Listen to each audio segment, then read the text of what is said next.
Hello, everyone. You're listening to the award-winning To Hull and Back podcast, proudly sponsored by Old Zoological Bar. I'm your host, Nathaniel, and tonight I'm joined by Joe and Christian in this sort of strange limbo period between Christmas and New Year. And we were all expecting to come on here after a bit of an easy win. It wasn't quite typical City, but it very almost was. I think partially... maybe they just felt in the Christmas spirit of giving Sheffield Wednesday I was going to say much needed point, but I think if they actually win every single game until the end of the season, I think they might still go down. So they don't need anything really, but it was tough. But I hope you two have had a nice Christmas. Shall we just start there instead? What did you get? Did you get older? Did I get older? Well, that's a very funny joke because everyone says that on their birthday, but actually, if you think about it, you get one day older every day. So that was also what you got on Christmas, if you think about it. Very true, Nathaniel. Very true. Yeah, no, it was all good, wasn't it? Apart from obviously our Boxing Day. So yeah, Christmas was nice. Thank you. Yeah. I don't know if I want to dive into Boxing Day. I think we should start by saying to everyone listening, I hope you had a very Merry Christmas as well. And once the dust had settled and the pigs in blankets had been digested, had nestled in the stomach for a little while, and the hangover had kicked in, we were greeted with something on Boxing Day. Can I just say that it's fantastic if you've gone. I personally thought a Boxing Day away day, no thanks.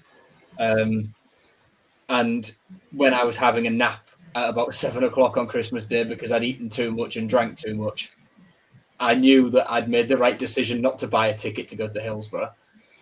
And it just kind of from the very first minute all unravelled. We made Sheffield Wednesday look good, didn't we? And when I was thinking about it, I think how many points would they have? 10 now? I think they would only have 10 points if they double that over the course of the season. That's 20. I don't know what the lowest record is for the amount of points in a season. I want to say it might be Rotherham. It's Rotherham. I know it's for Rotherham. 23 points. 23 or 7. Yeah. So not only is it bad because Sheffield Wednesday are bottom of the league, not only is it bad because they had a few key injuries and they have 2 players away for AFCON, but it's pretty bad considering as they could well be the worst championship team ever. So when you put it into that perspective, and you've got hashtag #Sakintola as your little bio today, Joe, and I know a lot of people criticise me actually because I was speaking to my mum about this earlier, and she said, "Oh, love you, Nathaniel. Isn't it funny how on the podcast you're negative, but in real life you're very positive?" And I was like, "Yes, Mum." But that being said, if I was Adjan after not.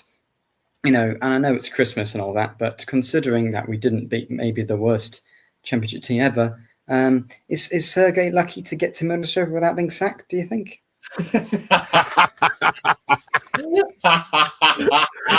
You know what, Nathaniel? I can't believe I'm saying it. It's almost a valid question. It's almost a valid question, isn't it? For Adjan, isn't it? Yeah. When we were 2-1 down, he'll have had the finger on the trigger, won't he? You know he will have. He was getting written up when that second goal went in. I think we should start from the beginning before we jump to David Akintola's awful shot that almost went behind him. The 2 goals we conceded, the 2 goals we fought back, Belloumi's injury, and McBurney's Instagram post. Yes. Let's just start from the start, where for me, like I say, it unravelled from minute 1. I think the way Sheffield Wednesday set out to play was perfect, and it was exactly what we should have done. We were trying to lump it long each and every time we got it in the first 25 minutes, and then they actually got the ball on the deck and wanted to play. That's what we should have done. Passed it sideways and backwards for as long as possible, tire them out, and then when we can turn to our bench and bring on Akintola, maybe not anymore, but Joseph, Endala, whatever it might be, Jarby, Femewo, they would turn to their bench and have to bring on a 16-year-old, a 17-year-old. The only senior player they had on their bench was Ethan Horvath, the goalkeeper. So they didn't have a single senior outfield player on their bench. And we should have thought about that going into it. It was, well known that it could have been the case. In fact, one of my mates at uni, who's a Sheffield Wednesday fan, said to me before the game, Oluk Woolley and Moses on our bench could smack me in the face and I'd have no idea who they were. Great 3 points, class for you. So that was the level. He also said we're starting Jarvis Thornton.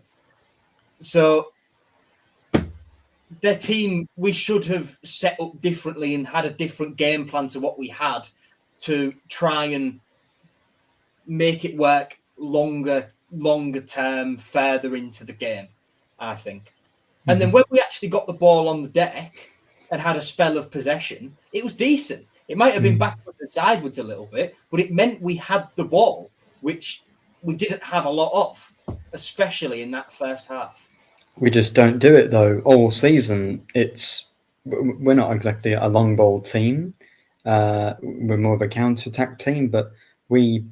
against Millwall, we scored 3. We scored 2 early on, and that was a tough away game. But that was because we were hitting on the counter and Millwall had the ball. Whereas in Sheffield Wednesday, they, were actually playing well. But we never put our foot on the ball, do we? I think second half we did a little bit, but we start games fairly poorly, or only have one half where we play very well. And it's not really an excuse because Sheffield Wednesday actually had the Christmas Day off as well. But we've had Christmas Day off a few years now, and we've not actually won on Boxing Day since 2018. We've had Christmas Day off just about every year. Well, the last year we didn't not lose on Boxing. Sorry, how do I word it? The last day we didn't not lose on Boxing Day was when the entire team had COVID. Oh yeah, I was wondering why we didn't have a match back then. I was looking through the years. I thought, oh, that was strange. It was the Shambles one, wasn't it? Shambles, yeah.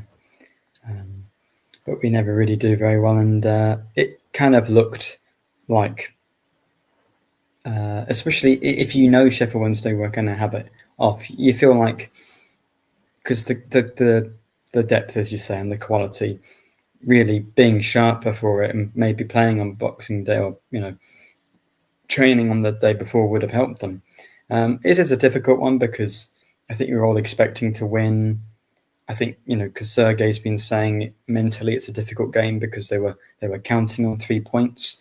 Maybe if they'd trained the day before, that wouldn't have been in there, sort of going into the mental side of it if they were in the day before, because they said they prepared for it like any normal game. Well, it's not preparing for it like a normal game if you're not in the day before. I mean, it's difficult to say in hindsight because if we'd won, we'd be like, oh yeah, that was well deserved. He's broken another curse. We've won on Boxing Day.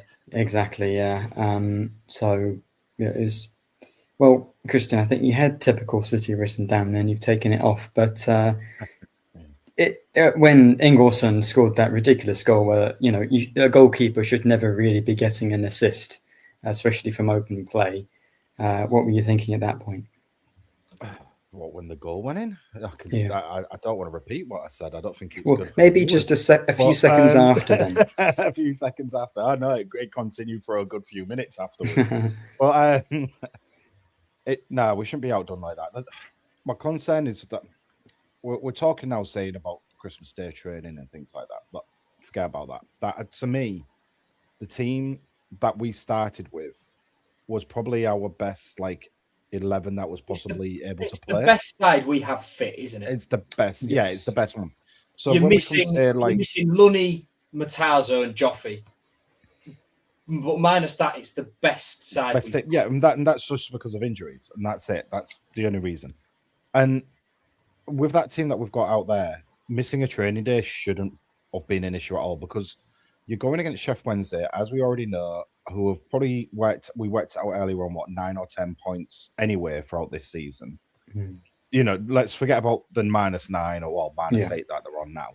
Forget about that. They've probably got, what was it, a load of draws. Well, so it's -18 and they're on -8, so it's 10 points. 10 points. There we go. So you're not looking at a team that you have to worry about how they're going to play against you. Don't get me wrong. Don't treat them lightly. I appreciate that and understand them a little bit more. But that kind of 1 day gap, we have enough quality in that the type of players who know how to play our style of football so far throughout this season together to understand that how we should have played that game. And we just went in it half-assed. Now, that kind of Christmas Day off, was it because they had too much to drink and they just couldn't be involved the next day? It's one of those arguments. I don't care that kind of argument at the moment, because the quality we put out there should have absolutely wiped the floor with Sheffield Wednesday. Should have. And we would have struggled with anything else. And any other manager probably would have been a worse result, probably would have been a worse performance. But I think, especially with kind of how we conceded the first goal, it showed that we just weren't awake. We were kind of there. We weren't switched on. We weren't alert enough to anything. I think the players went in there expecting a breeze, and the complacency of going to Sheffield Wednesday with their mentality of expecting kind of did them in, especially on that first goal. It shouldn't have happened. It really shouldn't have happened. We should have been a lot stronger in every department possible. I mean, other than, Bannon, who is a bit of an instrumental kind of, he's a top player, really. He's a top Without player. him, their whole team falls apart. But for the second goal, I'd have Bannon. He let him play. Yeah, we did. He said the first goal shouldn't have happened. The second one, by the same metric, shouldn't have happened, because we gave Barry Bannon the space to pick that ball out. We let him play.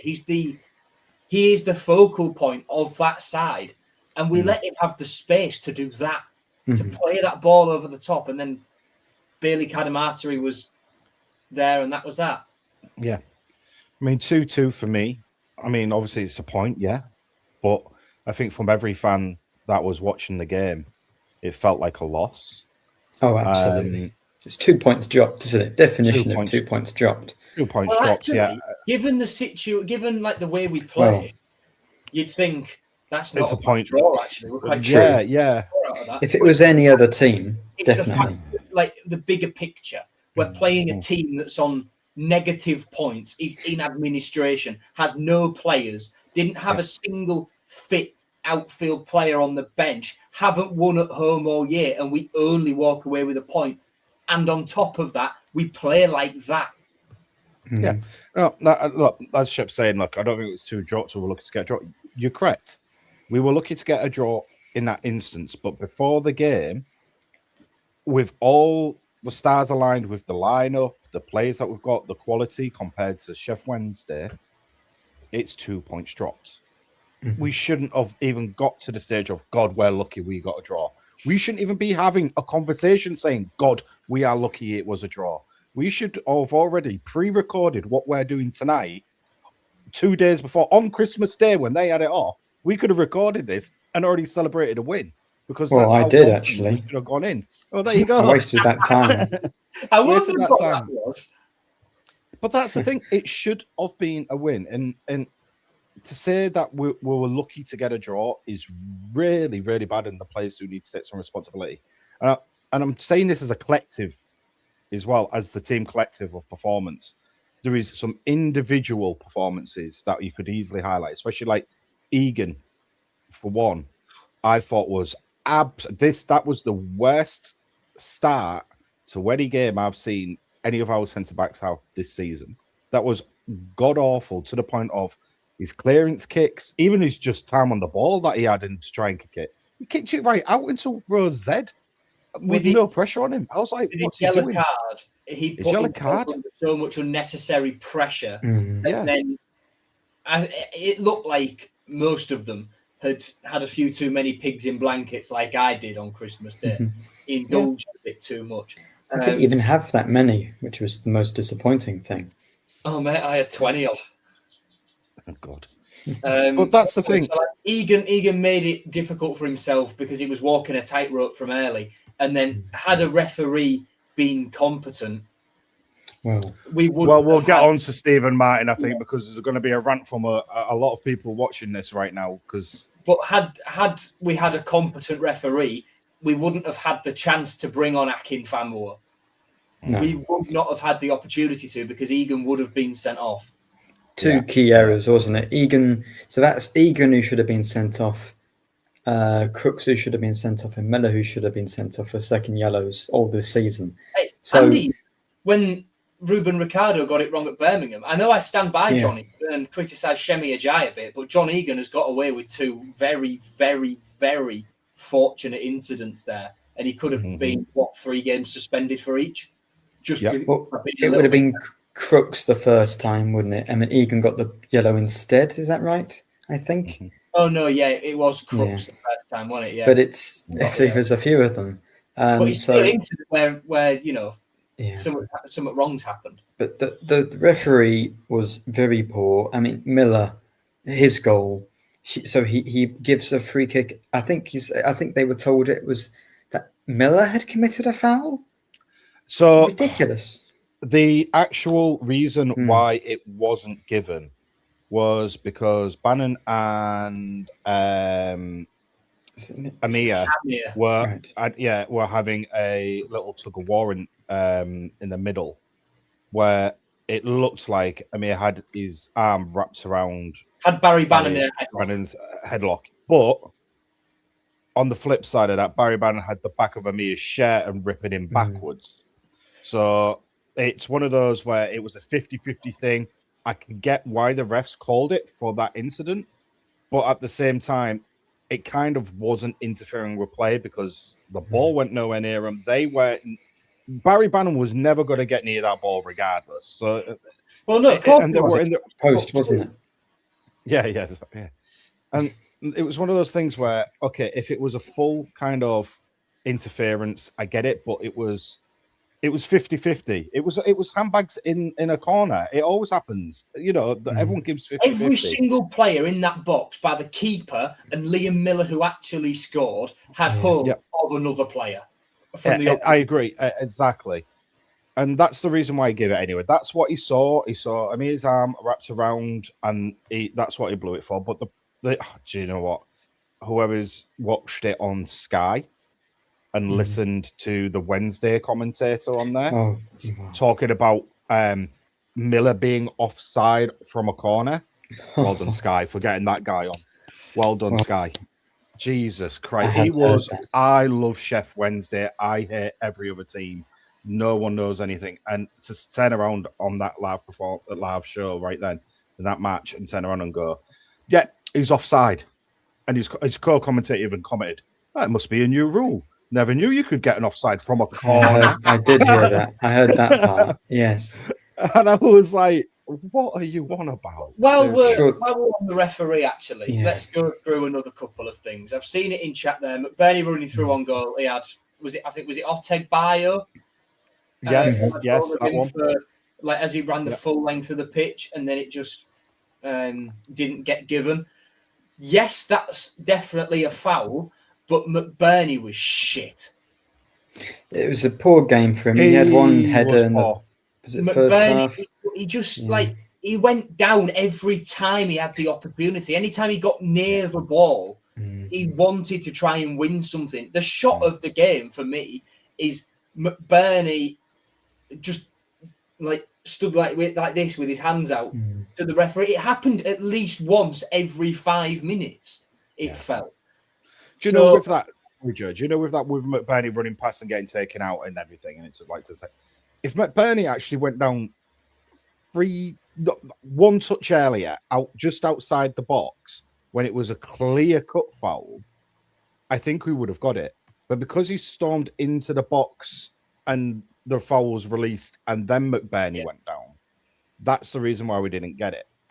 And it's one of those, with respect to McBurney, like you say, every 5 minutes he was going down. And when you're like that, Stephen Martin's just not going to entertain anything, even if it's legit or not. It did seem very biased to Sheffield Wednesday. I will agree with a lot of people saying, but at the same time, we kind of deserved not to get some of the calls because of how we were playing. It's a bit like Ruben Ricardo at Birmingham. He was shit, but he was shit for both teams. I think they normally are, aren't they? Really, almost everyone this season that has been poor, they just lose control of the game. Like at Birmingham, the amount of yellow cards and fights there were, you've got to keep control of it. That's the main thing. Like the referee's got to decide which way these fouls and corners and goal kicks and throw-ins go. But the main thing is that you want to keep it professional and safe. And so many referees don't seem to be able to do that. I don't think VAR in the Championship would help that sort of thing. The bittiness of it. Usually they ruin a game by giving too many free kicks or giving the soft ones. The key decisions in the box don't help either. But it would be the same people making the mistakes on VAR like it is in the Premier League. That's my argument with VAR.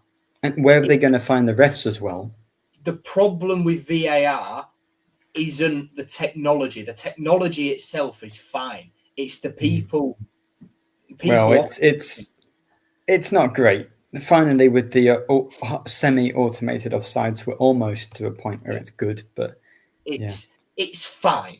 But the people operating it in the Premier League are shambolic because they're referees in the Premier League, and they are shambolic. If you introduce VAR in the Championship, being dropped into the Championship and it being operated by people like Ruben Ricardo, Stephen Martin, Gavin Ward, really?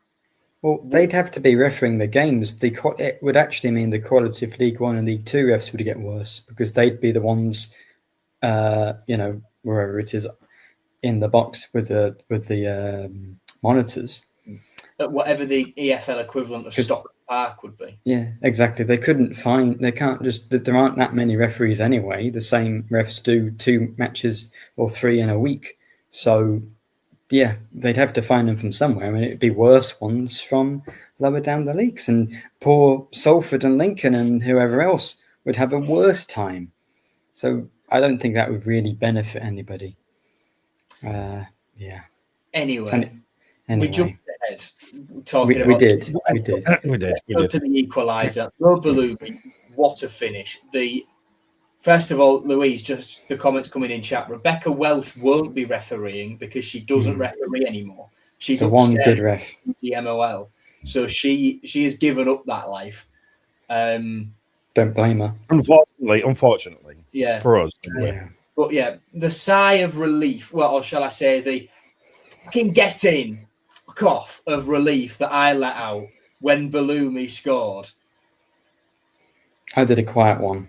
I was louder when Sheffield Wednesday scored, I thought, right, he needs that. First goal back from injury. That's big for him. Oh, shit, he's got injured again.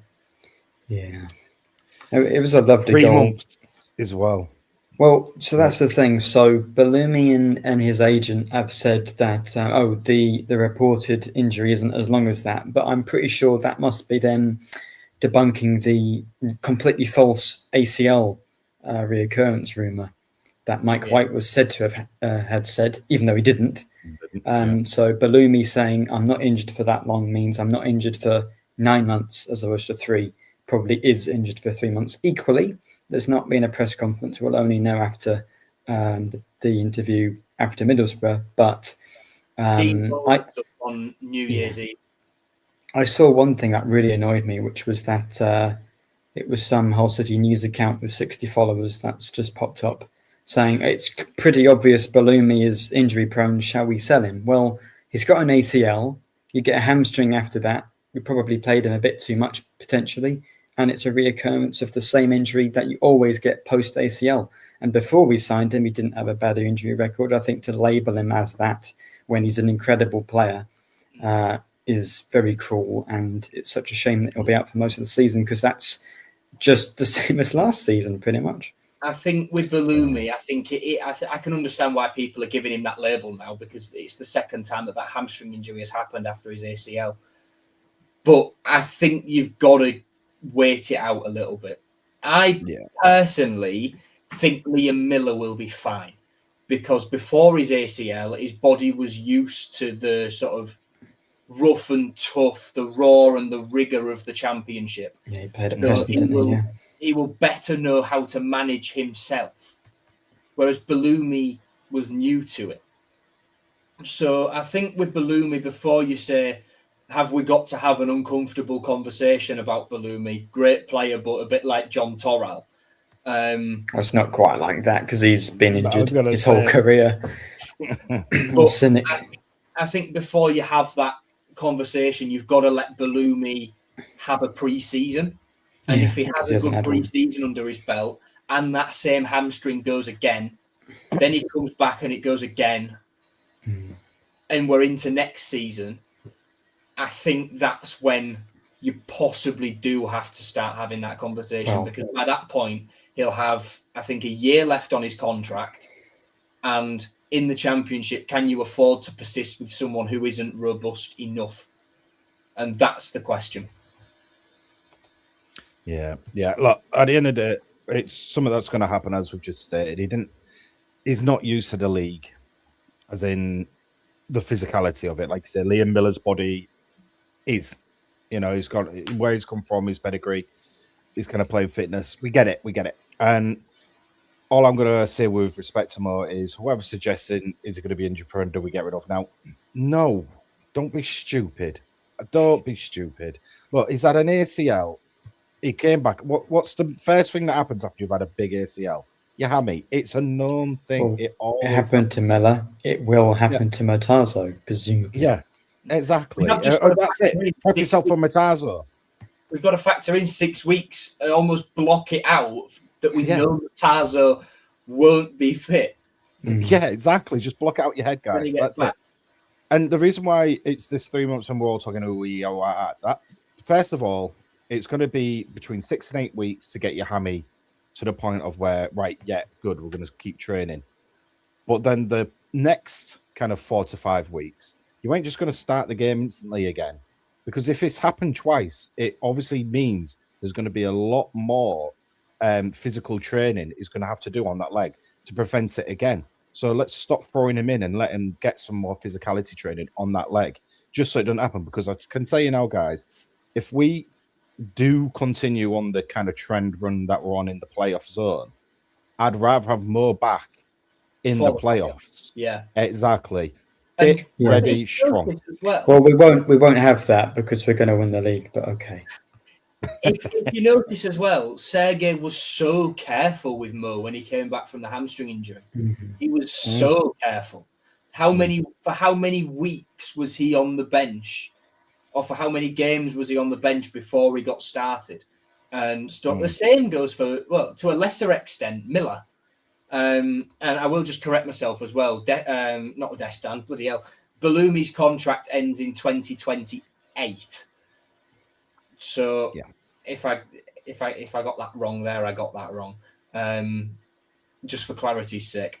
Look, with Belloumi, we've just got to wait and see. It's obviously a worse injury this time for 3 months, because compared to 6 weeks, it's doubled in time. It's gone from a month and a half to 3. So it's just a case of wait it out. And it's precautionary at the end of the day. Look, if it's happened once after 6 weeks, what's the point of calling it for the second time? Say it's 6 weeks, because you're just going to keep repeating this cycle, guys. That it needs longer to recover. That's it. Yeah. And we need to now. Well, can I just say as well? First things first. It's been mentioned in the comments. Everything good we did in that second half, especially, came from Mohamed Belloumi's side. He was our best player. He was a constant live wire, so threatening, so quick, and you do worry for a player that relies on pace and agility and quick movement. Constant hamstring injuries could really hamper that, and he will have to change his game massively if this keeps happening. But anyway, he was so good because Miller bar the disallowed goal and Giles all game weren't in it, quite frankly. So everything decent was coming through Coyle, Crooks, and Belloumi. And then when Belloumi came off, we did just look a bit worse. And I wonder why. Yeah, and Crooks got the goal to make it 2-2, which he finished really nicely. And then Sakin Tola came on. Yeah. And look, I think it was said a few weeks ago by either Baz or Mike that the club aren't looking at recalling Abu Kamara. Given the game time he's getting at Getafe, that Sergei didn't want to let him go in the first place as 2, and 3, the performance of David Akintola yesterday, on Boxing Day. I think it's got, and the injury to Belloumi on top of that now. Surely the club are considering it. If there's a mechanism in there and we can make the space by moving on Casey Palmer, Brandon Williams, James Furlong, David Akintola. Palmer. I said Palmer at the top of that list. Yeah, sure. I think his wages will be significant or more significant than the others. I'm still assuming, and have assumed since the summer, that he's the next to go. Yeah. I think the club have got to at least be looking at it if there's a mechanism in the deal with Getafe to do it, because I don't think the $3.5 million option to buy him is going to get taken up. They won't miss him, will they? They won't miss him in mid-table when he's not even playing. The only thing is that we know actually, that if anything, isn't he injured at the moment? I think he got a small knock. I don't know whether he's out for long, but we'll have to see. Not sure the problem said loaning out players like Vaughan. I don't think their wages count because the academy has a separate budget to sign players than the first team do. So I'm going to assume that the wages differ as well. And as those wages go up and the players get new contracts, like for example, I think Tyrell Sellers-Fleming now will be a first team wage because he's on a longer contract. Maybe.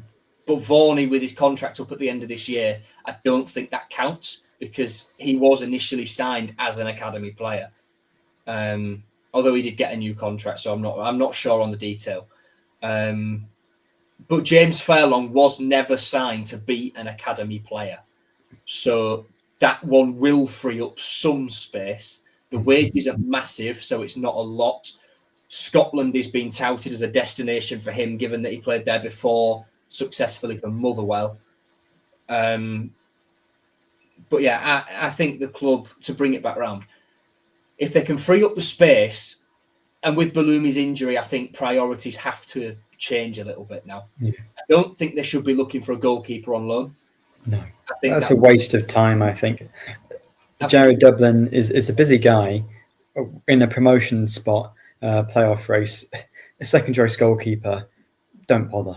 Yeah, I think it has to be. That's a luxury, I think. It is a luxury. And with the injuries we're getting outfield, we can't be looking at luxuries.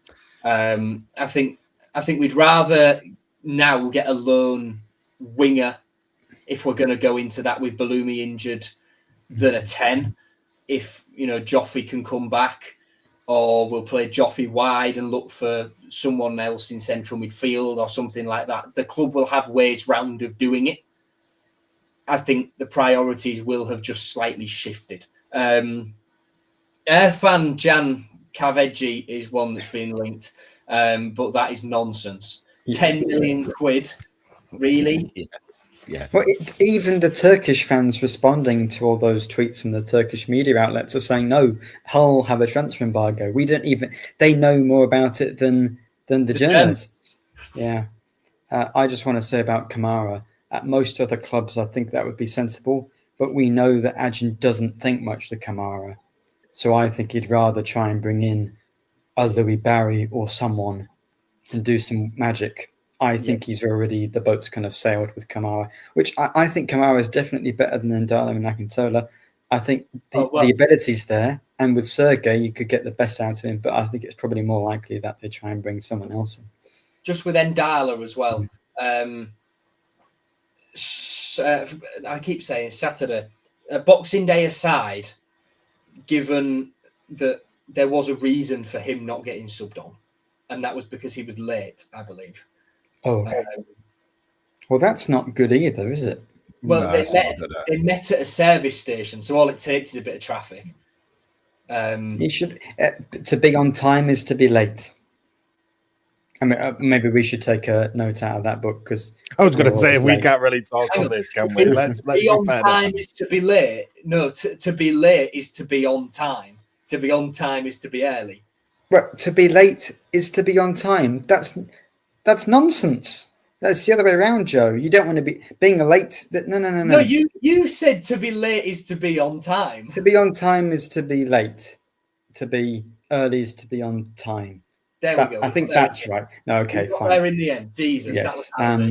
Fair enough. Equally, Akintola's shit, so maybe it doesn't matter if Akintola could, live in Sheffield all he wants. Bring Ndala on first. I mean, I've given Akintola, because Longman scored, by the way. I was going to bring it up. We'd rather have him.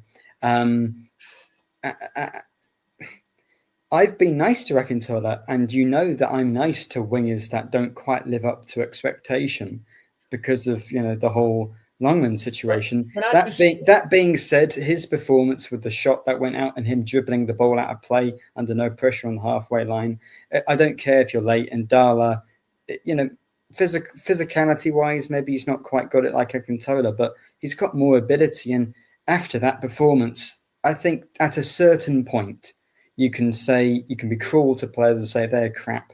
And at a certain point, you can see clearly that he's not up to the level, unfortunately, for a playoff push. And you can't go from Belloumi to Ndala. It's ridiculous. Well, you can't go from... No, I'll tell you, Akintola. Poor Ndala. He's okay. He played well. The last match he had was good. He's going to be will be decent. He's very raw, obviously. But, absolutely. But Akintola's 29 and very raw. Look, with Akintola, I just want to say that I always like to give players a chance, but my expectations were low. We're halfway through a season. He's had the chance, hasn't he? Given what we've seen from Turkey before, he has very much lived up to my expectations, because I expected him to be shit. I was in a press conference earlier in just after Akintola signed, and he said that he had a couple of offers on the table to stay in Turkey, to go to Saudi. Right? Yeah. And I leant back in my chair at that, and I thought, he said he spoke to his family in Nigeria after Adjan came to him, and his family told him, listen, you have to test yourself in England. Yeah, it isn't all about money. You have to test yourself in England. You've grown up watching JJ Okocha. He played for Hull City. You've seen all these brilliant players test themselves in England from Nigeria. You go and do the same. He said, quote, the Saudi offer will always be there. Well, I'd like to say he's very much failed the test, and I hope to God that the Saudi offer is still there, because that's where I could get on the first plane to Riyadh. Look, it's not because he's not a nice bloke, because he seems like a nice bloke, and he's been fit the whole time. You got to give him props for that, because a lot of the Turkish wingers we've signed don't stay fit. So cynic. Well, Amr. Are we allowed to talk about that name on here anymore? Well, apparently we are. But yeah, the ability. I mean, I feel bad because that's a nice story, isn't it? And he clearly wants to be here. It's not an application thing. It's just he's like in all the years from when he was playing in Denmark and he moved to Turkey.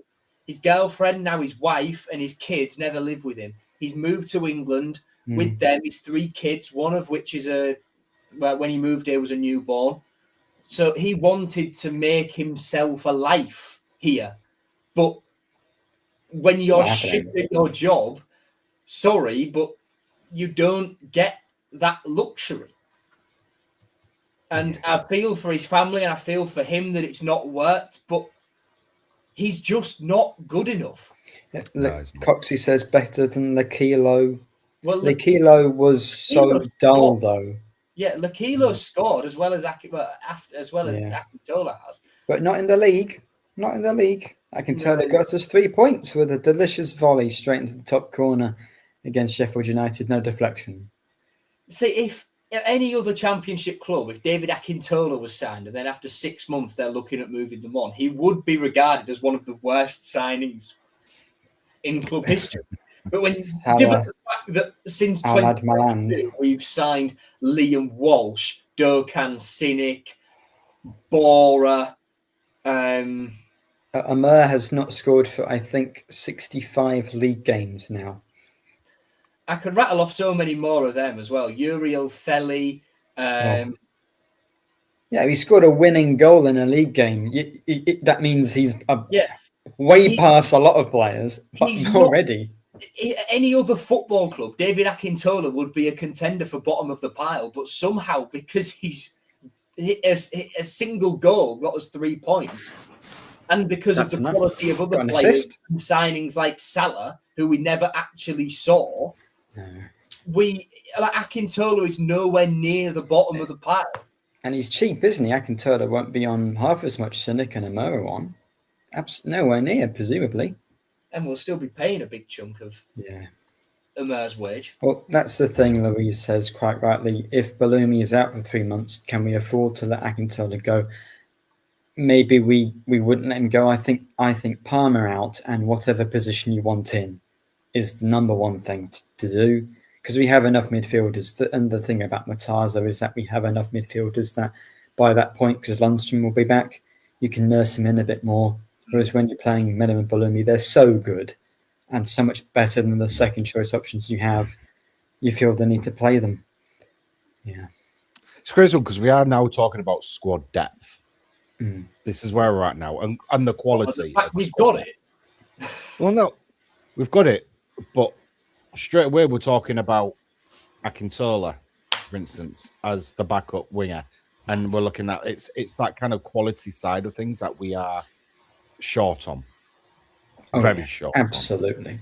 And I'm going through the lineup and I'm thinking, right, you know what? When our midfield's, fully fit, we're talking Matazo, Lunny and stuff like that.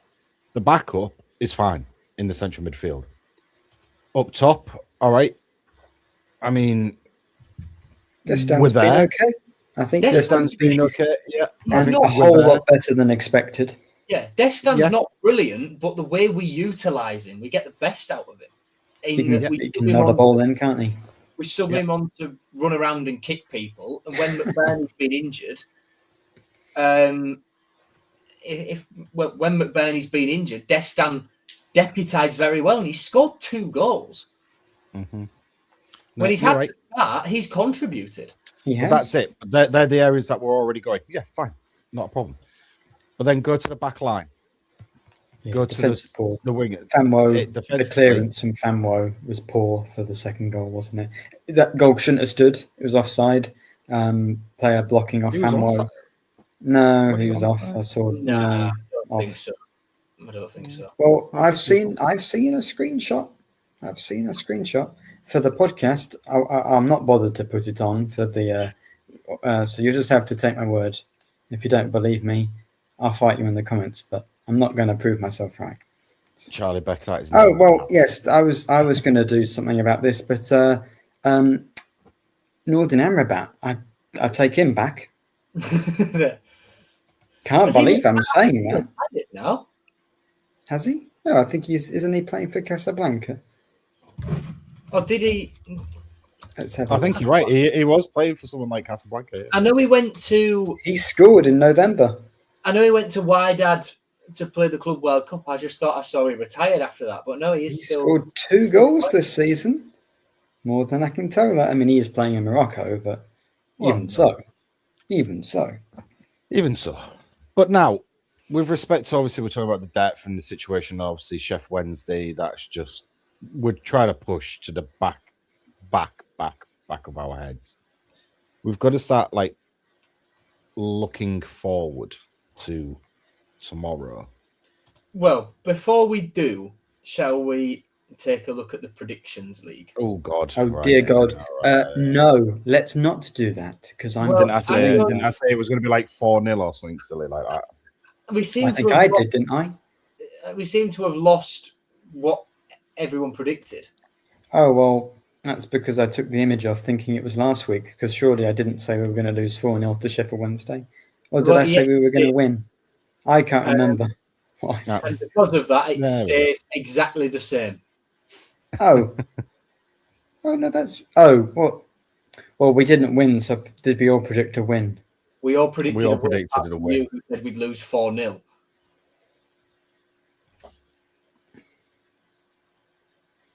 Sorry, everyone. I've let you down. I've let myself down. For a little bit, I thought my 3-1 might be on. When we got back to 1-1, I thought, all right, I can see a 3-1 here. And then it just sort of didn't happen. When was even the last time I got a point? It must have been a long time ago. It must have been a very long time ago now. Maybe, last year. Yeah. Well, I mean, are we launching into Middlesbrough predictions then? Because, I was just thinking if Sheffield Wednesday were a decent team, they would have put us away in the first half. Well, we've got Middlesbrough next, who, of course, should be missing Hayden Hackney after he tried to kill someone. The referee's right in front of it. He just couldn't have a better view. Possessed him. He could not have a better view. Exactly right, Nathaniel. But basically just kicked him in the knee, didn't he? Straight up. It's one of them frustrated ones where the player knows that he's done it. Like Liam Miller said in his pre-match presser before Boxing Day, he said, when asked, did you get away with one at Millwall? 100% I did, was his response. Hayden Hackney would be saying exactly the same thing. And I believe they've also got a couple of other injuries as well, which plays into our hands quite nicely. Well, does it? Because our two best attacking players, you could argue, are they're without Darrell Lenihan, Matt Targett, George Edmondson, Riley McGree, and Alfie Jones. Okay. So that's Targett in particular. Best halves ruled out. Targett's been very good for them this year. Targett has been very good for them, left back as well. Easy win then. Jones been doing a job as well for him, hasn't he? So that's fortunate. Riley McGree's a decent one to be missing as well.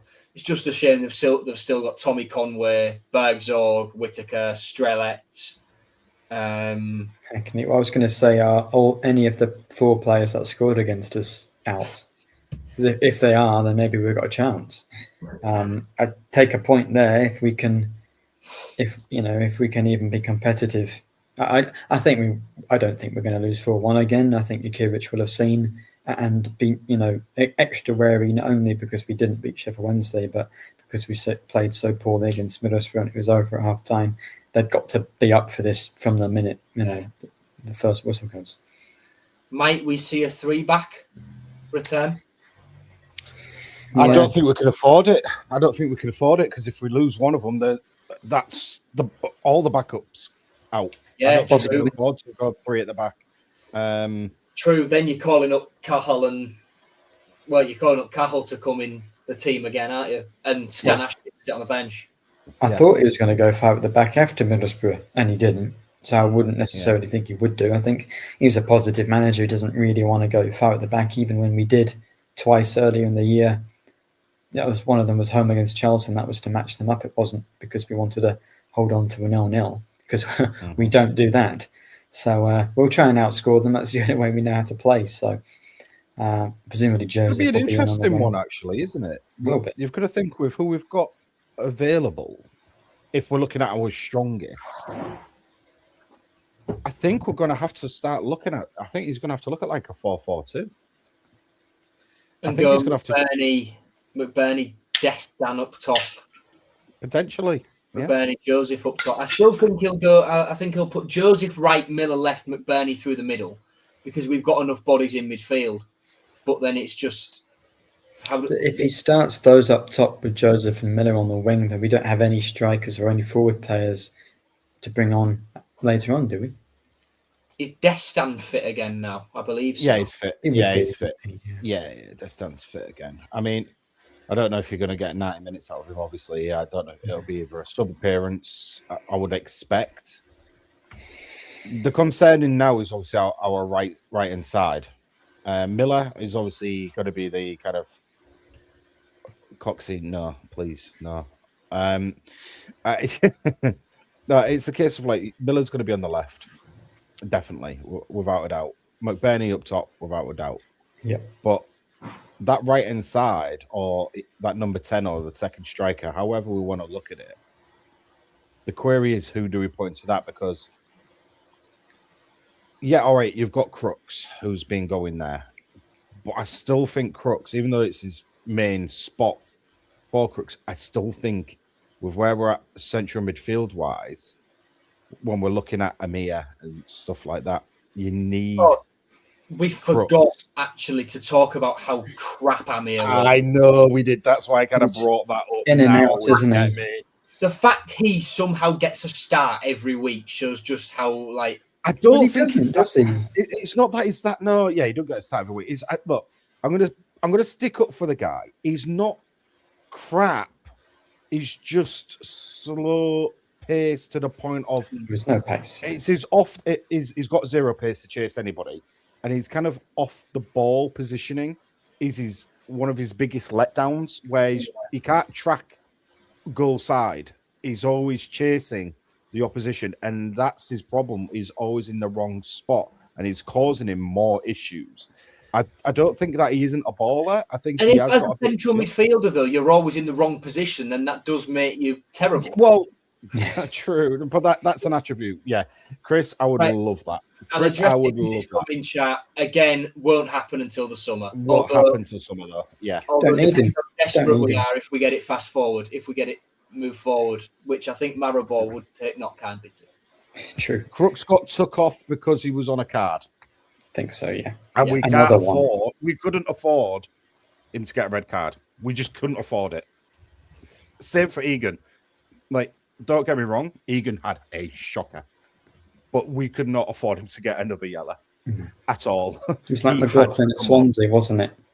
He was going to get a red, and he had to get taken off. Then Crooks got sent off. Get him off. Yeah, later. Exactly. Yeah. So these are the things, and this is the positioning and how we're going to set up is our biggest issue right now against Middlesbrough, because they're not, guys. They destroyed us at home for 45 minutes. Destroyed us. We, as it was said, you may as well go home now. You may as well have given up. Well, everyone did. Well, the second half, obviously, we came out fighting a bit, but too little, too late was the issue. And now we're going to their ground. Yes, all right, they've got a bit of an injury-prone, well, not injury-prone, but an injury semi-depleted team. It's only a semi-depleted. We are in the same boat. And we've unfortunate, I don't want to insult Hull when we say this, but less quality in the key areas that we need right now because of our injuries or players away, such as Semi in AFCON right now. Mm-hmm. You know, we don't have that kind of depth. So this is my biggest concern. Where do we go? Who's going to start? I haven't got a clue. This is obviously up to the gaffer. We can only speculate. But what would be our strongest kind of our right-hand side and central midfield and attack right now? Because the left speaks for itself. Did we establish if Drama was injured again or just not? But he wasn't on the bench, was he? He wasn't on the bench. He did have that knock. That he had a blue previous week. He was back on the bench for West Brom, then off the bench again for. Again. Yeah, but was he only put on the bench before as a?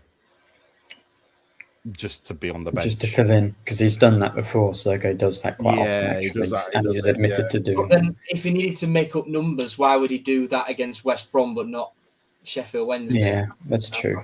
Maybe because we had a few more numbers, you know? Maybe. Don't know. And to be honest, with Sheffield Wednesday, did you really need to pad it out with more of a better player than we should have expected already? We should have been the 4. Evidently, we should have done. Yeah, maybe Drama would have won it. Well, But that's the thing, we shouldn't be. So my concern is, I know Cox is saying, yeah, Fenway, Egan, Hughes at the back, surely. But that's all we've got. If anything happens to any of those three, we are screwed. So do we play all three? Yeah, do we play any of we Cooks? Play McCarthy as well. 6 at the back. I would love to play McCarthy in that CDM role again. Hmm. I look, I know he's a young lad. I know you can get mossed about. I know you can get banged about a bit. But when I know effort isn't everything. He'll play against Blackburn again, won't he? I'm sure. He was good in pre-season. He did a lot. He did a heck of a lot. He looked dangerous. It was almost Tyler Morton, like, kind of esque to begin with. I think that's a bit of a stretch, don't you? All right, I know. All right. But there was glimpses. Let's just say there was glimpses, and you can't look. He did well. He did really well, and I still feel like he should be being given a bit more now and then. And I just don't feel when you're with the youth, you can't play him at the back, be the last line of defense. Midfield, you can have them as kind of, look, if you make a mistake, at least you've got someone. Yeah, I know it's tough in midfield, but at least if you do make that mistake, at least you should have someone behind you with experience to kind of cover that mistake. If you're the last line of defense and it happens against you, it's going in 9 times out of 10. I am concerned. I'm not going to lie. I'm not very confident for this Middlesbrough game. Well, in an effort to maybe actually try and get some points on the board for the prediction league, I'm going to go first. Get out of the way. It's been the scoreline at Middlesbrough a few times. I think they'll have too much for us. So I'm going to go 3-1 to Middlesbrough, which is been the score 2 of the last 3 years. But I'm actually going to start trying. Sorry, did I say 3-1 to Middlesbrough? No. Sorry, I must have misspoken there. Easy win. We're going to be pushing for automatics. 3-1 to City. You know, I said you bastard because you nicked my prediction. I've also gone 3-1 Borough. No, put me down for 3-1 City, though. I've realised that I've come this far. It's worked so well. I can't stop now. But yeah, 3-1 Middlesbrough is much more likely, but I'm not going to say it. Right. Because they are quite good, aren't they, really, Middlesbrough? I mean, they're average, but you know what I mean. You know what, Oliver? I like that. Sorry, I'm just reading that comment there. Crooks and Slater's the sitters, because obviously, you know, Crooks with the strength, Slater with all the running, and have Jabi kind of behind that number 10. Yeah, I don't mind that. I don't mind that at all. Yeah, I don't mind that. Final point for me. I will. Well, 2. I'd start JB over Amir. Yeah, I would. Yeah. I wouldn't have him defensively though. Not defensively. I think that's how we will have him. We like Crooks deep, don't we? JB does not. He hasn't though. I think Jabi has played in the number 10 role. Crooks has been further back this year when he has played, I think. After 2 games. Comment: was anyone expecting more from Darko JB this season? No, not really. Given Plymouth fans said he had one good game in about every 40. Yeah. So I think he's. We've had it, haven't we, against Wrexham? Yeah. Well, you could argue he's had 2 because he scored against Norwich. Coming off the bet. I mean, after he missed a sitter and he had to score the rebound, I don't think that counts. But you could argue that's one good game because he scored a goal. And, you know, anyway. Another indicator of how desperate we are to make up numbers will be, is Brandon Williams on the bench? that really is the indicator, isn't it, if he's ever on the bench? Yeah. That is a huge indicator. Or will we just turn up with 8 players on the bench and leave Who's the third choice? Who's the third goalkeeper? Who is that at the moment? It's either Archie Howard or Callum Yam, depends on the day. Well, if it's one of them, then you really know we're desperate. But the thing is, I don't think we'd ever name 2 keepers on the bench. No, because there's not really any point, is there? But when you've got 9 players, mind you, when you've got 9 subs, is it? There's never really any point naming 9 anyway. Really, it just gives you more options. Gives you more options, doesn't it? So go on, Joe. What have you decided on? What's your prediction? I said it's 3-1. I said 3-1 Borough. Oh, 3-1. Oh, what about yourself, Christian? Then I kind of want to say 3-1, but I'm going to go 2-1 Borough. Yeah, fair enough. Yeah, Fair enough. 2-1 Yeah, I mean, Borough. I don't really think you can say that we'll get much out of Middlesbrough when we haven't even beaten Sheffield Wednesday. So, yeah, it'd be nice if we can. But we're likely to stay in the playoffs still. The next match against Stoke and Stoke Watford, Blackburn in the cup. Hopefully, we can rebuild that momentum there because Millwall and Bristol in 6th and 7th play each other. So hopefully we stay in the top 6 going into the new year. That would be great. If not, still, but well, I think it would be highly unlikely that we don't actually. And Coventry play Ipswich at home, and that's the early kickoff. So I say early, it's 6 o'clock because it's an evening match earlier. So if Coventry do, a bit of help for us and they beat Ipswich, which they could do, we scrape a 4-4 at Middlesbrough. Because we don't get 0-0s, Joe, so we can't scrape a 0-0. The only 0-0 we've had. Has anybody of us ever actually Coventry said like a nil scoreline, like a 2-0 or 1-0 out of our predictions? It never happens, does it? So no point. It's a game of FIFA. It is, yeah. I recently beat Rotherham 7-6 with City, so it is like that. Then we could go third with a draw. I'm not saying we're going to beat Middlesbrough, and if Ipswich draw at Coventry, that would be too much. We could draw if Middlesbrough decide to stop. I think I jinxed it on against Sheffield Wednesday because I think I said the same after because they had the early games, didn't they? Yeah, and, that's true. And I was like, and it went our way. It went our way. Joint third.